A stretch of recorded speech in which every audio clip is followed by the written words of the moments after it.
Hello guys, നമ്മൾ ഇന്ന് ചെയ്യാൻ പോകുന്നത് I am not a robot എന്ന ഡ്രാമയിലെ 8th എപ്പിസോഡാണ്. കഴിഞ്ഞ എപ്പിസോഡിൽ കാണിച്ചത് ഡ്രിങ്ക്സ് എല്ലാം ഒരുപാട് കഴിച്ച് ബോധം പോയി കിടക്കുന്ന കിമ്മിനോട് ജിയ അടുത്തുപോയി പറയുന്നുണ്ട്, ഞാൻ ഒരു റോബോട്ട് അല്ലായിരുന്നുവെങ്കിൽ എന്ന് നീ വിചാരിച്ചിട്ടില്ലേ? സത്യമാണ്, ഞാൻ റോബോട്ടല്ല എന്നെല്ലാം പറയുന്നതാണ്. പിറ്റേന്ന് രാവിലെ ശബ്ദം കേട്ടിരിക്കുന്ന ജിയ കാണുന്നത് AJ3 അവർ ടെസ്റ്റ് ചെയ്യുന്നതാണ്. പക്ഷേ ആ ടെസ്റ്റിലെല്ലാം AJ3 ഫെയിൽ ആവുകയാണ്. കാരണം ഒരുപാട് വർക്ക് ഇനിയും ബാക്കിയുണ്ടായിരുന്നു. സയൻറ്റിസ്റ്റ് അവരുടെ അസിസ്റ്റൻറ്റിനോട് പറയുന്നുണ്ട്, AJ3 ശരിയാവാൻ ഇനിയും 2-3 ദിവസം പിടിക്കും. അതുവരെ ജിയ തന്നെ റോബോട്ടായി നിൽക്കട്ടെ എന്നെല്ലാം അവർ സംസാരിക്കുന്നുണ്ട്. ജിയ രാവിലെ കിമ്മിൻ്റെ വീട്ടിലേക്ക് പോകുമ്പോൾ ജിയയെ അടിമുടി നോക്കി കിം അവളുടെ ബാക്കിൽ തന്നെ നിൽക്കുന്നുണ്ടായിരുന്നു. അതെല്ലാം കണ്ട് ജിയ തിരിഞ്ഞു നോക്കുമ്പോഴാണ് കിം അവളോട് പറയുന്നത്, പുറത്തേക്ക് പോകാനുണ്ട്, നീ വിൻ്റർ ഡ്രസ്സെല്ലാം ഇട്ടുവാ, അല്ലെങ്കിൽ തണുപ്പടിച്ച് നിൻ്റെ ബാറ്ററി എല്ലാം കേടാകും എന്നെല്ലാം കിം ജിയയോട് പറയുന്നുണ്ട്. കിം പറഞ്ഞ പടി അനുസരിച്ച് ജിയ വിൻ്റർ ഡ്രസ്സെല്ലാം ഇട്ട് പുറത്തേക്ക് വരികയാണ്. അങ്ങനെ കിം ജിയയെ നേരെ കൂട്ടിക്കൊണ്ടുപോകുന്നത് ഡ്രസ്സെല്ലാം വാങ്ങിക്കാനാണ്. അങ്ങനെ അവൾക്ക് ഡ്രസ്സെല്ലാം വാങ്ങിക്കൊടുത്ത് അതിട്ടതിന് ശേഷം ജിയ വരുമ്പോൾ ജിയ വിചാരിക്കുന്നുണ്ട്, കിം നല്ല ഭംഗിയുണ്ട്, എന്തെങ്കിലും പറയുമെന്ന്. പക്ഷേ ഒന്നും മിണ്ടാതെ ജിയയെ നോക്കി പേടിച്ചുകൊണ്ടായിരുന്നു കിം അവിടെ നിൽക്കുന്നത്. അവിടുന്ന് ജിയയെ കൂട്ടി കിം വരുന്നത് റെസ്റ്റോറൻറ്റിലേക്കായിരുന്നു. ഇതെല്ലാം കണ്ട് ജിയക്ക് ഒട്ടും തന്നെ മനസ്സിലാകുന്നില്ല. എന്തിനാണിപ്പോൾ ജിയയെ കൂട്ടി റെസ്റ്റോറൻറ്റിലേക്ക് വന്നത് ഒന്നും തന്നെ മനസ്സിലാവാതെ ജിയ അവൻ്റെ കൂടെ അതേ നടന്നു പോവുകയാണ്. അങ്ങനെ ജിയയോട് ഒരു സീറ്റിലിരിക്കാൻ പറഞ്ഞ് കിം തൊട്ടടുത്തുള്ള സീറ്റിലേക്കായിരുന്നു ഇരുന്നത്. ഇതെല്ലാം കണ്ട് ജിയ ഒന്നും മനസ്സിലാവാതെ അവിടെ തന്നെ ഇരിക്കുകയാണ്. കിം ഇരിക്കുന്ന സീറ്റിലേക്ക് റേയും പിന്നെ റേയുടെ അച്ഛനും വന്നിരുന്നു. കിം ഇപ്പോൾ തന്നെ എൻഗേജ്മെൻ്റ് എന്തെങ്കിലും കഴിക്കണമെന്ന് അച്ഛനോട് പറയുന്നുണ്ട്. അപ്പോൾ റേ സംസാരിക്കുന്നുണ്ട്, അതിന് നമ്മൾ രണ്ടുപേരും നല്ലോണം ഡേറ്റ് വരെ ചെയ്തിട്ടില്ലല്ലോ. അപ്പോൾ അച്ഛൻ പറയുന്നുണ്ട്, കിമ്മിൻ്റെ തീരുമാനം എന്താണ് അത് തന്നെ നോക്കി നമുക്ക് എല്ലാം നടത്താം എന്നെല്ലാം അച്ഛൻ സംസാരിക്കുന്നുണ്ട്.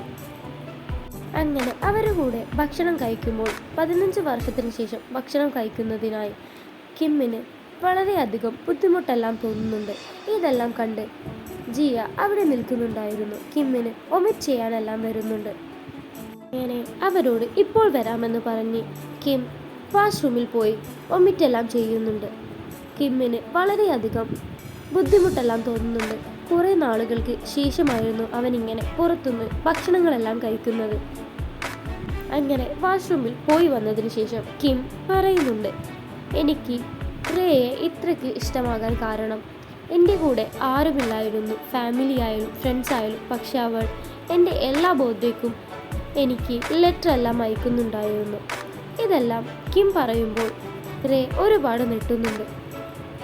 എന്നിട്ട് റേ ചോദിക്കുന്നുണ്ട്, ആര് കത്തയച്ചെന്ന് എന്ന് ചോദിക്കാൻ പോകുമ്പോഴാണ് റേയുടെ അച്ഛൻ റേയുടെ കൈയെല്ലാം പിടിച്ചിട്ട് ഒന്നും പറയല്ലേ എന്നുള്ള ആക്ഷൻ എല്ലാം കാണിക്കുന്നത്.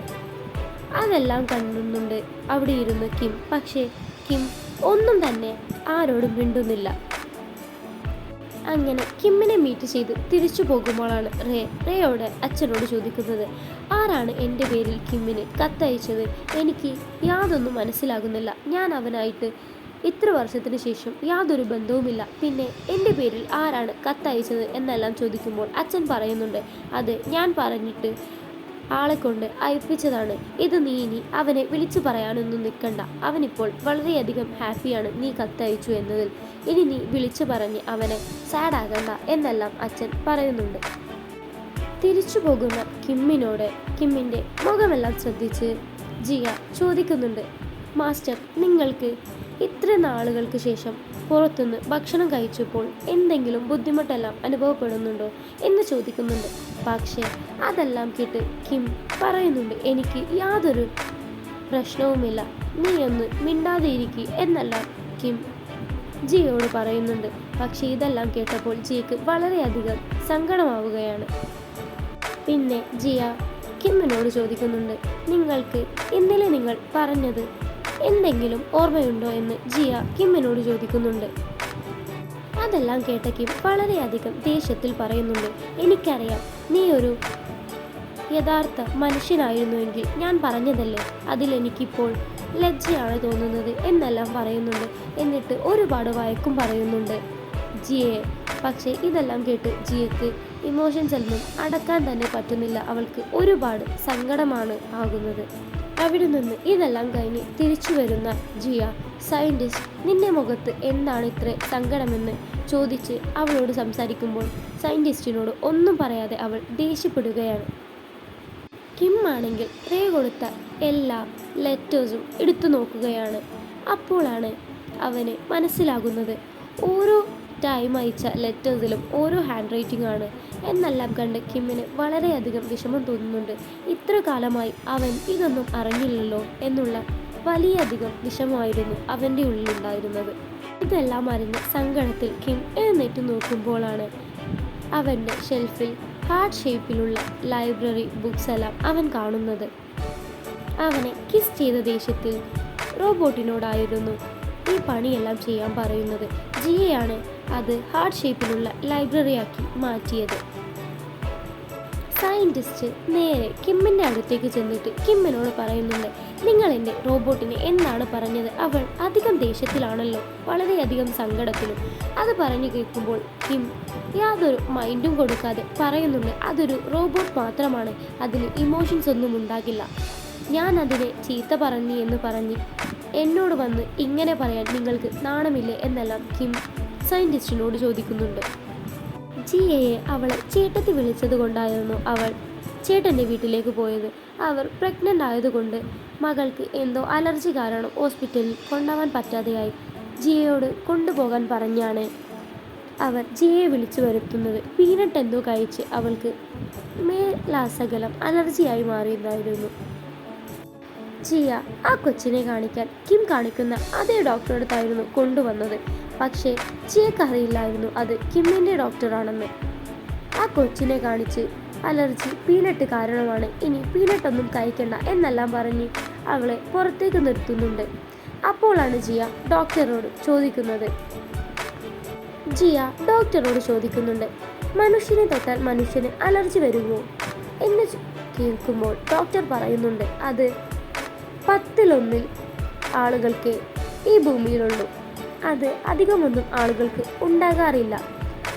അത് അവരുടെ രോഗമല്ല, മരുന്ന് കൊടുത്ത് ചികിത്സിക്കാൻ അതവരുടെ മാനസികമായിട്ടുള്ള പ്രശ്നമാണ് എന്നെല്ലാം ജിയയോട് പറഞ്ഞു കൊടുക്കുന്നുണ്ട് ഡോക്ടർ.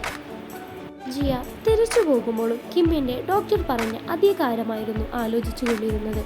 കിമ്മിന് മനുഷ്യനെ തൊട്ടാൽ അലർജിയാണ്, പക്ഷേ റോബോട്ടായി ഞാൻ വേഷം കെട്ടിപ്പോയിട്ട് എന്നെ തൊടുമ്പോൾ കിമ്മിന് അലർജി ഉണ്ടാകുന്നില്ല. അതെന്താണ് കാരണമെന്ന് ജിയക്ക് ഒട്ടും തന്നെ മനസ്സിലാകുന്നില്ല. ജിയ ഡോക്ടറെ എല്ലാം കാണിച്ചതിന് ശേഷം സുന്നിൻ്റെ അടുത്തേക്കായിരുന്നു ആ കുട്ടിയെ കൊണ്ടുവന്നത്. കാരണം ജിയക്ക് പുറത്തു പോയി ഭക്ഷണമെല്ലാം വാങ്ങിക്കൊണ്ടുവരാനുണ്ടായിരുന്നു. അങ്ങനെ ജിയ ആ കുട്ടിയെ സുന്നിൻ്റെ അടുത്ത് നിർത്തി അവിടെ നിന്ന് പോവുകയാണ്. സുൻ ആ കൊച്ചിനോട് പറയുന്നുണ്ട്, ഞാനൊന്ന് ഇപ്പോൾ വരാം, ഞാൻ അകത്തു പോയി നിനക്കുള്ള ഭക്ഷണമെല്ലാം എടുത്തു വരാം എന്ന് പറഞ്ഞ് സുൻ അവിടെ നിന്ന് പോവുകയാണ്.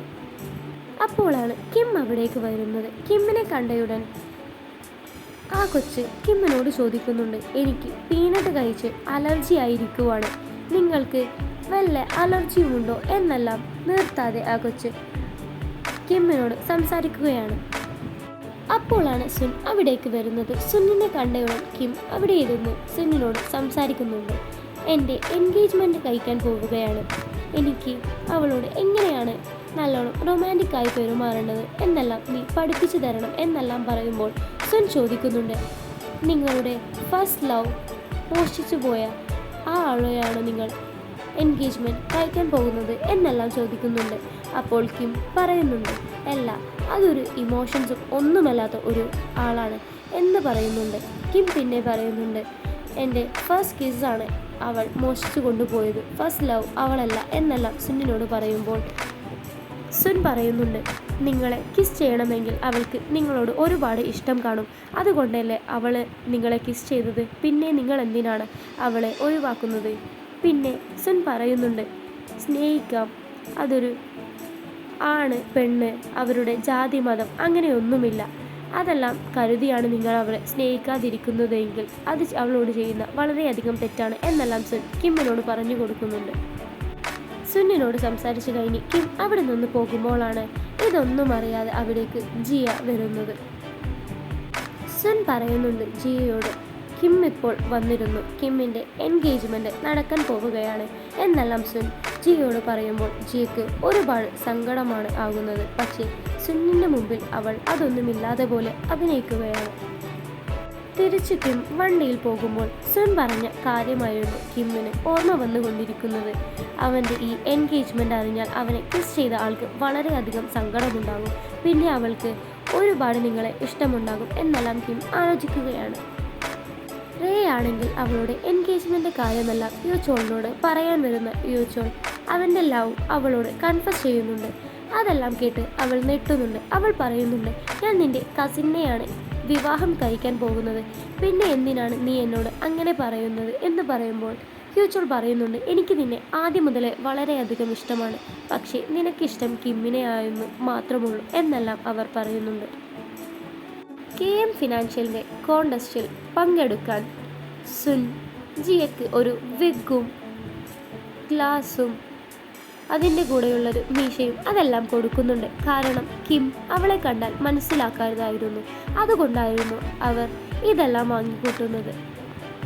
ആ കോൺടെസ്റ്റിൽ ജിയക്ക് പങ്കെടുക്കാൻ ചാൻസ് കിട്ടിയതിൽ ഒരു ട്രീറ്റ് കൊടുക്കാനായിരുന്നു സയൻറ്റിസ്റ്റ് ജിയെ കൂട്ടി റെസ്റ്റോറൻറ്റിലേക്ക് വരുന്നത്. അപ്പോൾ സയൻറ്റിസ്റ്റ് ജിയോട് പറയുന്നുണ്ട്, നീ എന്തുകൊണ്ടാണ് ആദ്യം എന്നെ ബ്രേക്കപ്പ് ചെയ്തത് എന്നെല്ലാം പറയുന്നുണ്ട്. അപ്പോൾ ജിയ അതിൻ്റെ കാരണം പറയുകയാണ്. ജിയ 4 വർഷങ്ങൾക്ക് മുമ്പ് KM ഫിനാൻഷ്യലിൻ്റെ കോൺടെസ്റ്റിൽ പങ്കെടുക്കാൻ പോയിട്ടുണ്ടായിരുന്നു. അവിടെ വെച്ച് അവൾ റിജക്റ്റായി പോകുന്നുണ്ട്. ആ സങ്കടത്തിൽ ജിയ ഒരുപാട് സയൻറ്റിസ്റ്റിനെ കോൾ ചെയ്യുന്നുണ്ട്. പക്ഷേ സയൻറ്റിസ്റ്റ് ആണെങ്കിൽ കോൾ എടുക്കുന്നു തന്നെ ഉണ്ടായിരുന്നില്ല. അങ്ങനെ ജിയ സയൻറ്റിസ്റ്റിനെ തപ്പി നേരെ ലാബിലേക്ക് പോയപ്പോഴാണ് അവിടെ ആകെപ്പാടെ വൃത്തികേടായി കിടക്കുന്നത് കാണുന്ന ജിയ. അതെല്ലാം ക്ലീൻ ചെയ്യാൻ നോക്കുമ്പോഴാണ് ജിയ അന്ന് എഴുതി കൊടുത്ത കോൺടെസ്റ്റിനെ പറ്റിയുള്ള പേപ്പറെല്ലാം ആ വേസ്റ്റിൽ സയൻറ്റിസ്റ്റ് ഇട്ടത് കാണുന്ന ജിയക്ക് ഒരുപാട് സങ്കടമാവുകയാണ്. അപ്പോഴാണ് അവർക്ക് സയൻറ്റിസ്റ്റ് വരുന്നത്. സയൻറ്റിസ്റ്റിൻ്റെ അസിസ്റ്റൻറ്റുകളും ഉണ്ടായിരുന്നു. ജിയ അങ്ങനെ ക്ലീനെല്ലാം ചെയ്യുന്നത് കാണുന്ന സയൻറ്റിസ്റ്റ് അവരുടെ മുമ്പിൽ വെച്ച് ജിയയെ ഒരുപാട് കളിയാക്കുന്നുണ്ട്. നീ ക്ലീൻ ചെയ്യാൻ വന്നതാണോ, അല്ലെങ്കിൽ നീ എൻ്റെ അഫെയർ ആണോ എന്നെല്ലാം ചോദിച്ച് അവരുടെ മുമ്പിൽ വെച്ച് ജിയയെ ഒരുപാട് കളിയാക്കുന്നുണ്ട് സയൻറ്റിസ്റ്റ്. അങ്ങനെ ഇതെല്ലാം കേട്ട് കഴിഞ്ഞ സയൻറ്റിസ്റ്റിന് തോന്നുന്നുണ്ട് അദ്ദേഹത്തിന് കുഴപ്പം കാരണമാണ് ജിയ അവരെ വിട്ട് പോയത് എന്നെല്ലാം സങ്കടത്തോടെയാണ് സയൻറ്റിസ്റ്റ് ആലോചിക്കുന്നത്. അതിൻ്റെ ഒരു പ്രായശ്ചിത്തമായി ഈ പ്രാവശ്യം നടക്കുന്ന കോൺടെസ്റ്റിന് ജിയക്ക് കിട്ടുന്നത് കാണുന്ന സയൻറ്റിസ്റ്റ് അവളെ ഒരുപാട് കൺഗ്രാറ്റ് ചെയ്യാൻ വേണ്ടി എല്ലാവരെയും കൂട്ടി അവിടെ ഒരു ഫങ്ഷൻ എല്ലാം നടക്കുന്നുണ്ട്. ഇതെല്ലാം കാണുന്ന ജിയക്ക് ഒരുപാട് സങ്കടമാവുകയാണ്. കിം കോൺടെസ്റ്റിനെ പറ്റിയുള്ളതെല്ലാം നോക്കുമ്പോഴാണ് ജിയയുടെ ലാമ്പിൻ്റെ കാര്യങ്ങളെല്ലാം കിം കാണുന്നത്. അതെല്ലാം കാണുന്ന കിമ്മിന് വളരെയധികം ഇഷ്ടമാവുകയാണ്. പക്ഷേ കിമ്മിന് അറിയില്ലായിരുന്നു അത് ജിയാണ് ഉണ്ടാക്കിയത് എന്നല്ല. അങ്ങനെ പിറ്റേന്ന് സുൻ കൊടുത്ത അതേ ഡ്രസ്സിംഗ് എല്ലാം ചെയ്ത് കോൺടെസ്റ്റിൽ പങ്കെടുക്കാൻ ജിയ അവിടെ വന്നിരുന്നു. അവിടുത്തെ ജഡ്ജസ് യുചോളായിരുന്നു. അവൻ പ്രസംഗിക്കാനായി വരുമ്പോഴാണ് പ്രായം മുഴുവനും ഫുള്ളായി കേൾക്കുന്നത് കാണുന്നത്. മേലെയാണെങ്കിൽ ഒരാളുമില്ല, ആകെപ്പാടെ ഒറ്റ ഒരാളാണുള്ളത്. അത് ആരാണെന്ന് നോക്കുമ്പോഴാണ് കിമ്മാണ് അവിടെയുള്ളത്. അങ്ങനെ ഇതെല്ലാം കാണിച്ചുകൊണ്ടാണ് I am not a robot എന്ന ഡ്രാമയിലെ 8th എപ്പിസോഡ് ഇവിടെ കഴിയുന്നത്.